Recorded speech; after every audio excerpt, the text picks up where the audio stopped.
I will like to start with Mr. Joseph Rullappan of GNF Biogas to please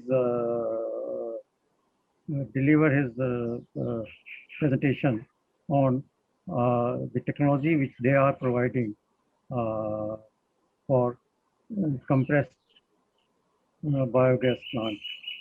Thank you, Mr. Rullappan. You have half an hour to 30 minutes to allot it to you. I hope you will be able to finish it in time. Yeah. Thank you, Goyalji. A very good morning to everyone, and good morning to fellow panelists. And I would like to start the presentation by thanking STAI for providing us an opportunity to present on this topic of biogas generation from Pressmud, and also hosting this webinar during this challenging times. So, Amiji, can you see my screen now? Yes. Okay. If there is any no screen movement, kindly let me know so that I can rectify. Yeah. So the topic here would be, as we know, how to extract value out of a byproduct like press mud and generate biogas, and how the biogas can be further purified and compressed and sold as bio CNG. So what J&F Biogas offers is CSTR-based dry fermentation technology. CSTR is continuous stir tank reactor based dry fermentation process. So this is basically a joint venture with our German partners who have been in biogas business for the last 35 years. So most of us would know that Germany has close to 9,000 biogas plants. So they have a lot of expertise and know-how in this such biogas plants. So we offer the technology, both CSTR wet fermentation, we offer CSTR dry fermentation. So again, CSTR is continuous stir tank reactor process. So based on CSTR dry fermentation, there are close to 110 plants which are operating across the world using various multiple feedstocks since last 18 years. So we have our presence in Germany, Singapore, and in India, we are based in Chennai mainly, and also in Bangalore. So here I would like to highlight what are the types of biogas technologies which are available. So the slides are moving, right? Just to verify. Yes. Okay, thank you. So yeah, so these are the basically type of biogas technologies which are available for fermentation of any organic waste for that matter. So I will just go through some of these technologies to give a background of how these technologies work and the process. So the first one is the CSTR based wet fermentation technology with mixing systems. So this specific process has been there for almost 25 to 30 years. This is one of the oldest process. And here the technology works. Let's say if an organic waste has around 10 to 15% dry matter, you can use this technology. Or if you have higher dry matter, you need to dilute with water and use this specific process. So the water will be added in a 1:1 ratio, for example. Then we have CSTR based dry fermentation technology, again with mixing system with mechanical mixers. So this process can handle organic waste with a dry matter between 15 to 35%. So if you look at Pressmud, as we all know, has a 30% dry matter in it. So this would be one of the suitable technologies for Pressmud as it is, without diluting any water added into the digesters. And then we have a complete dry fermentation technology. This is more common in Germany. Common in the sense this is used mainly for municipal solid waste plants where there is a lot of unsegregated waste. So this looks like more like a garage. If you can imagine a garage, you open the doors and dump the waste and close it, and you do it in batch process. 10 to 15 such rooms are used. So this is not the right technology suitable for Pressmud. And then we have plug flow digesters without mixing systems. Here again, this system can handle dry matter of around 10 to 15%. So water dilution is required here. So there are no specific mechanical mixers in this process. So if you look at overall biogas plants across the world, more than 95% to 98% are all CSTR based process only. Mainly if you look at Europe, almost 100% are CSTR based process. So this slide is to give a very just a quick detail about how these technologies look, and in like if you can visualize. So the first what you see is CSTR based wet fermentation technology. Here they use very simple mixing systems. Submersible mixers are used, or side entry mixers are used for mixing a dry matter of around 10 to 15% inside the digester. Then we have our specific process we use. We use specific proprietary mixing system, paddle mixing systems, which are capable of handling high viscosity liquids for digestion of various organic waste. And then we have a complete dry fermentation technology, what you could see in the left in the bottom side.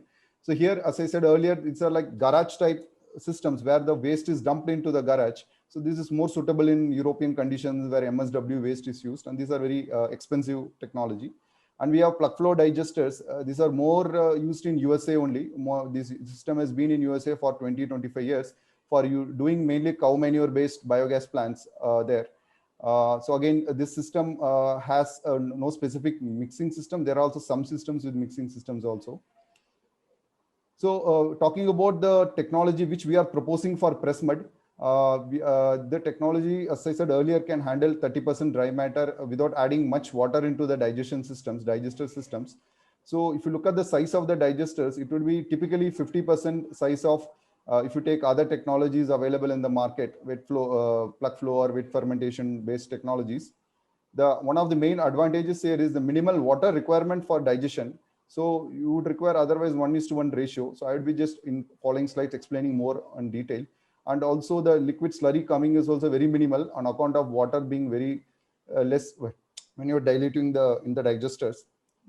As a result of all these parameters, the operating cost is also reduced, lower footprint, water cost, operational cost, and other parameters. So now I will explain a little bit about Satat scheme, just briefly. See, Satat scheme is the program which is launched by the government in Indian government in 2018 for promoting biogas and bio-CNG projects. So the idea of the scheme, the intention is to set up close to some 5,000 biogas plants by year 2023. Of course, there has been slowdown because of the current situation. So the idea is to encourage sugar mills, entrepreneurs, investors, and other people who want to invest and set up this bio-CNG plants from any organic waste, not just to press mud. It can be from MSW waste, poultry litter, and any organic waste which is available. So the guarantee of offtake is given by the oil marketing companies. So each oil marketing company has been assigned a specific region or a state. So they would be procuring the press mud. They would be procuring the CNG at a specific price. So when it comes to the pricing, what is being offered till 2024 is rupees 46 has been offered as a floor price for this specific time. And after 2024, the current proposal is that the price will be kept to 45 rupees minimal. It might not be decreased, but there is a chance of increasing the price on a higher side. And there is also commercial agreement for 10 years and which can be extended mutually. And other additional things are the bio manure coming out of the digesters are also being now notified under FCO. So it's a recognized fermented manure is recognized as an organic manure. And financing is also provided under RBI special priority lending scheme for this. And MNR is also providing subsidy for these plants depending upon the size of the plants. So how is the gas transported when it is filled and compressed and filled? So we have CNG cascades. That's one of the options where the cascades are taken from for example, from the sugar mill premises to the oil marketing companies premises, where they'll be further distributing in their CNG pumps stations. Also, the latest policy, or I would say the notification which has come in the last 2 weeks, is that the government is also, based on the request of many investors, they have in principle given a notification that gas can be also injected directly into the natural gas grid also now, because we have many natural gas grids running in states like Uttar Pradesh, around Delhi, in Gujarat and other locations. So that is also one of the options, because we can avoid the transportation and compression cost to some extent.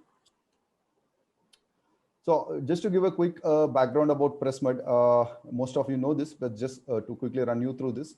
Press mud is, as we all know, traditionally used for as a manure. It is used in some cases along with spent wash for composting. It is used in some cases the sugar mills give the press mud as a concessional rate to the farmers at very low prices.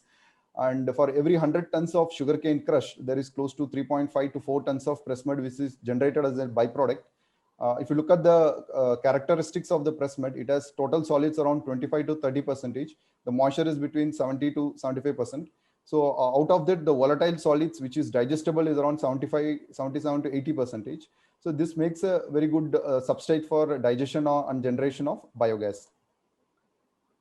So what is the yield of the gas? What is the press mud yield? This is one question we come across many sugar mills in India, and because it's a new, I would say, process. So there is some sort of a confusion also. So what we would like to share in this forum is the gas yield will depend upon the characteristics of the press mud.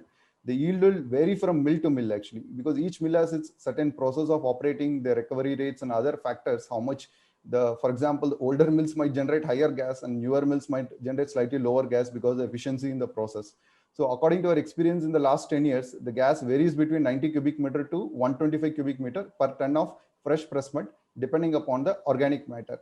So there is no fixed specific number, let's say 120, 140 or 110 or something like that. So each mill has to do a gas yield test. That's a very simple test and very not expensive process to do it in a small laboratory to understand what is their gas yield on an average. Then they can decide, plan their economics, because your DPRs and economics are all based on the gas yield. So then when it comes to methane yield, the methane yield is between 55 to 65. This again is dependent upon the type of process used for purification and removal of CO2 and all these other parameters. So when it comes to the experience with press mud, so we have been operating a 400 ton per day capacity press mud plant since 2000. Okay, this is 2011 in South America, specifically in Brazil. So this plant has been tested with different various feedstocks, and we have learned and understood the characteristics, how it behaves on a long-term process. And in addition to this, we have tested 20 plus samples from sugar mills in UP, Karnataka, Tamil Nadu, tested in Indian labs and European labs also, and tested the gas yield under very controlled conditions. So that's the reason we say the yield is, there is a variation in the yield. So we have to go by the sugar mill's characteristics. So we should not stick by one specific number without any specific proof of that specific mill. So we also conduct tests for the sugar mills before reaching an actual yield as a part of our process. Just to give an idea of how this whole process would work, the digestion process would work. So we have in our process, as I told earlier, we don't use any diluted water for dilution water, or we don't pump the liquids into the digester. So from the storage yard, using a JCB type loader, the press mud is loaded into a feeding system. It's a container-based feeding system. From container-based feeding system, using screw conveyors, it is taken into the digester.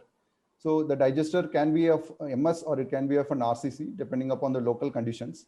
And there is a mixing systems inside the digesters for, in our case, high viscosity mixing systems for handling the high dry matter content. The gas holder is on the top. It's a double membrane gas holder, which can store the gas, and we can also set up an additional standalone gas holder. The raw gas generated is then taken to an hydrogen sulfide scrubbing, because press mud has less than 5,000 ppm of hydrogen sulfide.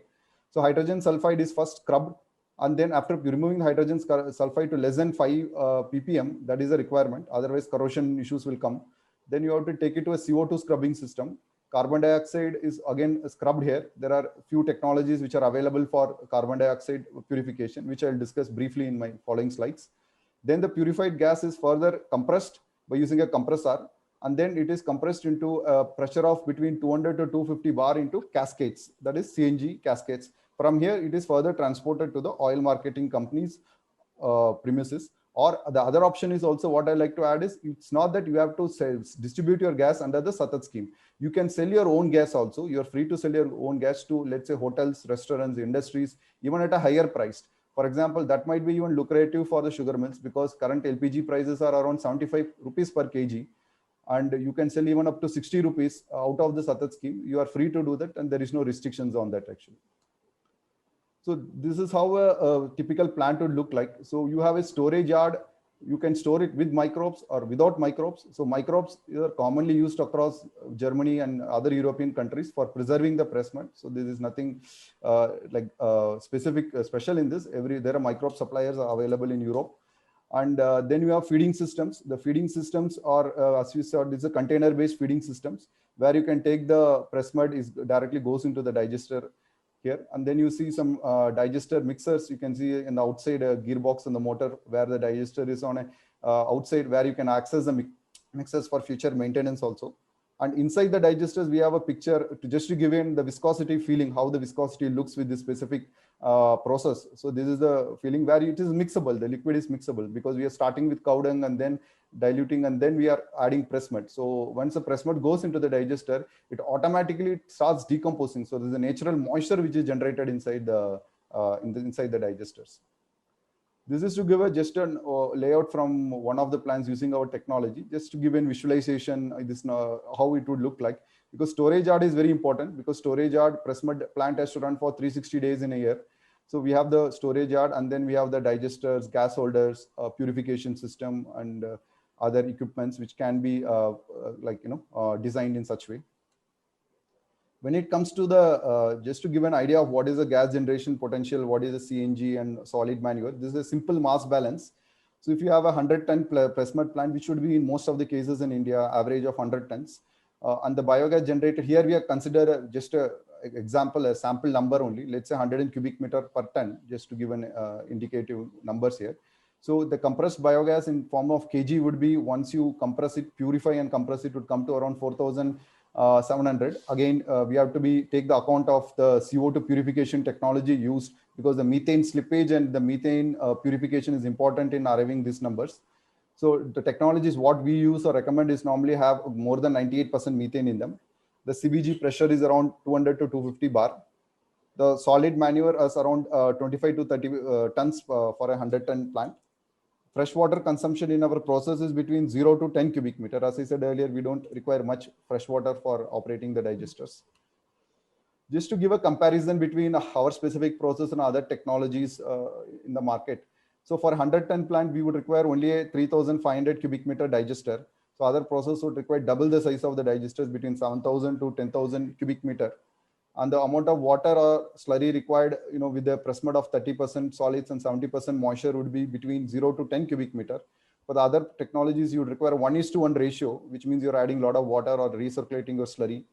And the flexibility also with this specific process we are offering, because you can digest feedstocks up to 35%. Let's say tomorrow the sugar mills are having a less crushing because of the cyclic season, pattern in the sugar mill. You can add, for example, a little amount of bagasse also can be added, 10 to 20% of bagasse, or you can add poultry litter, other agro waste available in the nearby process. Because the dry matter is up to 35, so it gives a greater flexibility with the different feedstocks which can be added in the future. Because given, if you take Tamil Nadu and other places, as one of our speakers was saying, the situation we never know, so we should make our investment for future. What if press mud is not available sufficient? It can be even run with municipal solid waste, for example, any organic waste which can be used. And other major important here is we don't use a decanter or a solid liquid separator, because the digestate coming out of a digester has directly around 20 to 21% dry matter in the digestate. So we are completely avoiding the decanter or solid liquid separator in these digesters. As we all know, sugar mills know decanter is expensive and all investment wise and operation wise also. And the liquid slurry is minimal. The operation cost and maintenance are low. And for storing a liquid storage or anything, you don't need lagoons or tanks for storing these liquids, slurry which is generated, because the dry matter is high in this specific process. So this is one important parameter, which organic loading rate, which is considered for designing a plant. How do you design the size of the digester and what are the factors? So if you take a 30% dry matter and a 80% of organic in that dry matter, so the calculation of reaching this organic dry matter or organic loading rate is done this way. For 100-ton plus mud, we have to take 100 tons into 30, that is 30% is 0.3 dry matter, and 0.8 is the organic dry matter. That would come up to 24,000 tons of organic dry matter. This is what we are going to digest in the end of the day, going to digest in the digester. We are not going to digest the water. Water is only for dilution, it can be used.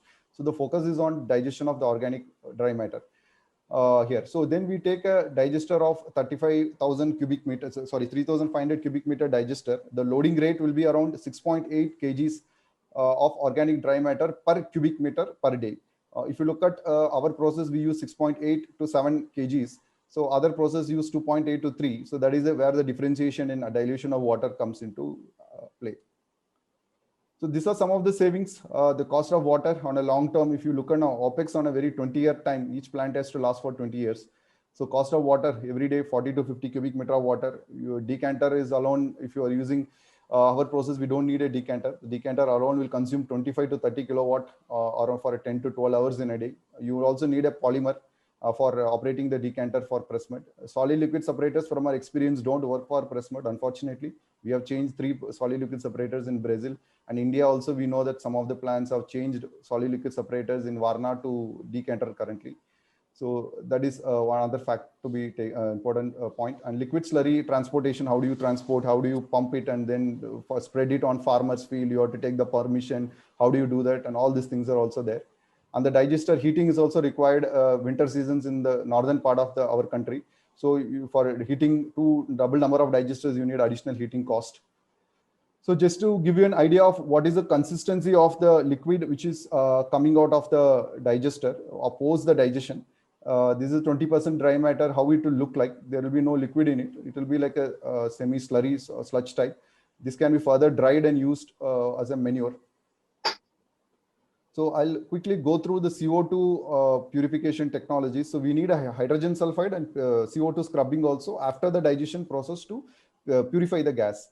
So when it comes to hydrogen sulfide, there are 2 processes, biochemical or chemical. These are the 2 proven processes that we would at least recommend from our experience. And then when it comes to CO2, there are 3 to 4 technologies. This depends upon how the specific location of the plant. There is amine or solvent scrubbing, water scrubbing, pressure swing, membrane. I would say 3 stage, because some cases, some companies offer 2 stage. 3 stage membrane has higher quality purity. So these numbers are based on European standards. So some of the European companies are also offering in India. So if you look at amine, the electric consumption is the lowest in amine or solvent based scrubbing, but you need some bagasse or any biomass fuel for generating some heat. Some heating is required for while operating an amine. But if you look at balance out, amine might be one of the cost effective if sugar mills are able to generate their own bagasse, or I'd say solvent also is the other name. And there is a higher flexibility for hydrogen sulfide. If there is an hydrogen sulfide shock, in the sense suddenly increase or decrease, amine scrubbing or solvent scrubbing can handle this. When it comes to other water scrubbing and pressure swing, these are all proven technologies also, which have been used in Europe widely. But the methane losses are slightly higher in the other process. And membrane is in latest technology, newer technology. But membrane, you have to look at the lifetime. The current lifetime is around 7 years. So you might have to change your membranes after a certain period of time. And also it's like slightly sensitive to hydrogen sulfide when it comes to membrane. So there are different processes. You have to see the pros and cons and decide on the purification. So in our process, we use purification technologies after discussing with our customers. So because our main focus is on our digestion, where that is our core technology. This picture gives an idea of one of our buses. This is from a sister company in Munich. This bus runs on a liquefied biogas. This is a little bit advanced technology where the buses and trucks can run on liquefied biogas. Biogas is further liquefied under minus 200-degree temperature on a cryogenic process. So this bus runs on a biogas and powered bus with an electric drive. It's a hybrid with electric and biogas. It's running in Munich airport currently on a test run, and this is one of the. This is just to share what are the other options. And what are the other feedstocks which can be used? We also work not with specifically with press mud. We are also working in Southeast Asia with other feedstocks, also setting up a few other plants. So bagasse is something we all know, which is used for cogeneration and other applications. But given the current power prices, low current prices, sugar mills can also consider bagasse as a fuel for biogas. So you can set up a standalone biogas process using bagasse. So we also have experience from this in Brazil. So we have done a small pilot project in Brazil before 10 years to determine the yield of the gas and characteristics. So this can be also set up. Then other feedstocks like Napier grass, MSW waste, paddy straw in North India mainly, where there is a lot of paddy straw burning problems also there. So that can be also used.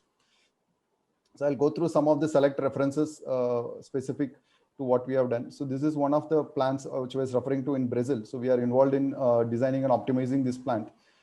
Since 2011, this plant has been in operation. So this is a 4 megawatt plant, 400 tons per day input into the digester press mud per day. That was one of the first plants in the world to be set up using press mud at that time.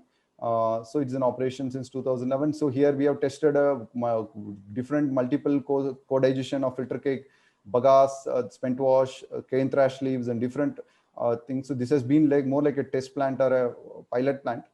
So after this, now close to some another 3-4 plants are currently under commissioning in Brazil after testing and reaching a right process and technology. So our services here has been, as I said earlier, to do process design and consulting for this plant. So when it comes to our experience with Pressmud, our technical team is one of the most experienced, mainly from Brazil and also in some other countries. The oldest plant is running since 10 years using 400 tons, and there are currently other plants which are being commissioned. These are some of the other plants which are being operating in Germany and other countries. As I said earlier, we do wet process, we do CSTR dry process also. This is a wet fermentation process used for municipal waste, food waste, slaughterhouse, different organic waste which can be used. So that's why you need to have a flexibility in your digesters when designing your digesters. So tomorrow you can also add co-feed with other feedstocks. They call this of co-digestion of other feedstocks. And these are CSTR dry fermentation because corn silage is used, grass is used, Napier grass is used in such plants, and gas is upgraded in this case and purified and injected into the grid. This is our own plant owned by our partners in Germany, where we are using CSTR based dry fermentation using various energy crops. So here in this plant, the loading rate is quite high, 10 kg per cubic meter in a day. This is a 625 kilowatt, but a small plant with a small footprint. This is another wet fermentation plant. Multiple feedstocks are being used. Ethanol, I mean, they call it as Vinasi, for example. Grain-based ethanol and other energy crops are used. These are some of the projects currently under commissioning or under construction in Ukraine. This is again a 4 megawatt plant using CSTR dry fermentation. In Eastern European countries, sugar beet is grown. Sugar cane, as we all know, can't be, it's not suitable in Europe. So sugar beet waste, sugar beet filter cake is used in this plant, along with co-digestion with other organic waste. And then we have this micronutrients. This is again something we use for our most of the plants for keeping a very stable gas generation. This is not going to increase your gas yield. We will not just say by saying that this is going to increase the gas yield. This is going to keep your process stable, because if you look at the bacteria or the microorganisms inside the digesters require a constant nutrients for maintaining a very healthy life. So the pH is maintained, the digestion happens in a uniform way, and the constant gas is generated. So this micronutrient, for example, in case of our Pressmud, we would need 1 liter of this micronutrient solution for a 100-ton plant. So it's a very minimal. 1 liter is like almost a drop in a 100-ton plant. And because the mixing also is important factor, because with this micronutrient, the mixers also do the job of spreading the micronutrients across the plant. So what we offer in India is we offer design and engineering for setting up plants along cooperation with EPC partners for delivering the plants. And retrofitting also existing spent wash digesters is also a possibility, because spent wash digesters, most of the plants are becoming not usable because of moving to incineration. So, but we have to look at the size and the capacity and the age of the tanks. It's a possibility. We will not exactly recommend this because the age of the tanks may be more than 10, but if there are newer tanks, those can be also considered. And we also set up on a BOOT model in India specifically. The mandate is to set up few projects in India for us with our investors, where we'll be investing and operating the plants. So sugar mills who are interested in cooperating in this model also, we welcome them, where the Pressmud will be procured from the sugar mill. The land would be either leased from the sugar mill or bought out, and gas investment will be made, and marketing and sale of the gas, everything will be under our scope. So this is also another option. So we are starting also few projects in India soon, maybe once the situation gets better. So we would be, keeping you updated on our progress here in India. Yeah. So these are our contacts. Please feel to contact us on any clarifications or any doubts, or if you want to discuss about any specific project opportunities in India. Thank you very much. Thank you again for giving this opportunity. Thank you, Joseph. Thank you very much. Very nice presentation. So there are a couple of questions for Mr. Joseph we would like to take. I think we should take the Q&A box. Yeah, we should take the question. How to make sure that entire surface is mixed properly? That's one of the questions. So when it comes to mixing, the mixers are placed in a way that they're positioned in a way that all the mixer paddles are able to reach, and there is a calculation based on the aerodynamic calculations where you should be able to reach. So based on the positioning and the angle you keep, then it gets mixed in a right way. Then we have a question between what is the Mr. Surab Bojraj, is there any difference between press mud from raw sugarcane processing, plantation from white in terms of characteristics? So there are some differences actually. I think some differences are there based on the characteristics there. And then what is the press mud? How does press mud goes waste during monsoon? So there is one question on how is press mud. Okay, I think the question is how do you store press mud? Okay, so the press mud has to be stored in a proper way, and proper yard is required, because if you don't store a yard, all the press mud is going to run away. That is the reason I was showing some pictures of storage yard in one of the pictures. That is very important, because there are summers and winters and I mean rainy seasons where the press mud could get dried or it could deteriorate. What is the retention time? So average retention time we use is between around 30 to 35 days. Retention time is a standard, which is a good enough for extracting. There is a question on per ton of bagasse.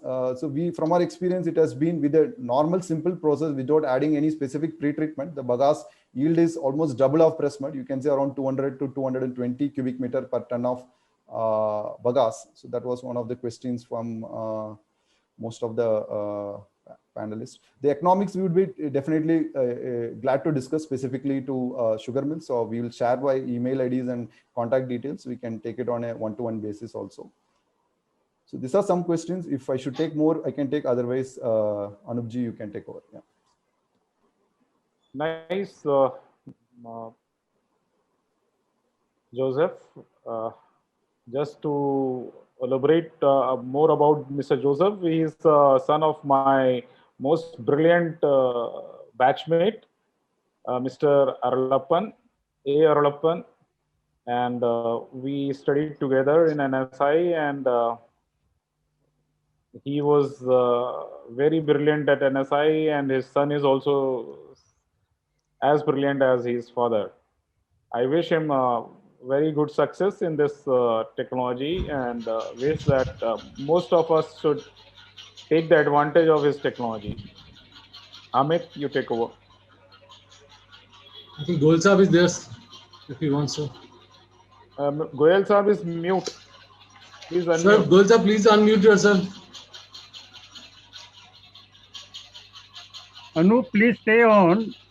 Okay. Mr. Bhojraj's question has not been answered in detail. His question is that what will be the changes in the assumptions which you have made with regard to the press mud quantity and the biogas generating out of that and the hydrogen sulfide thing. In case of a refinery producing raw sugar, so Anup, can you work out quickly what will be the compressed biogas generation per ton of press mud, because there will be no bagasse, and then with decanters. You know, lots of mills are now going for decanter instead of vacuum filters, so they don't use bagasse or filtration aid. The quantity of press mud is much less. A. B. In case of a raw sugar production for refinery, I think there will be very little hydrogen sulfide present in the biogas. Anu, could you enlighten Mr. Bhojraj and others on that? Refinery press mud is always better than sulfited press mud. That is one.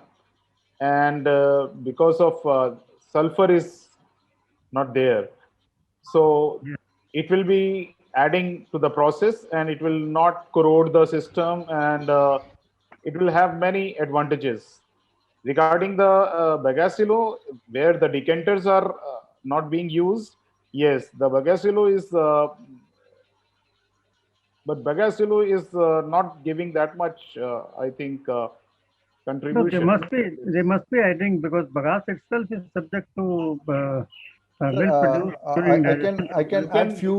Goel Sahib, you can always add bagasse or bagasse after the mud formation. Okay.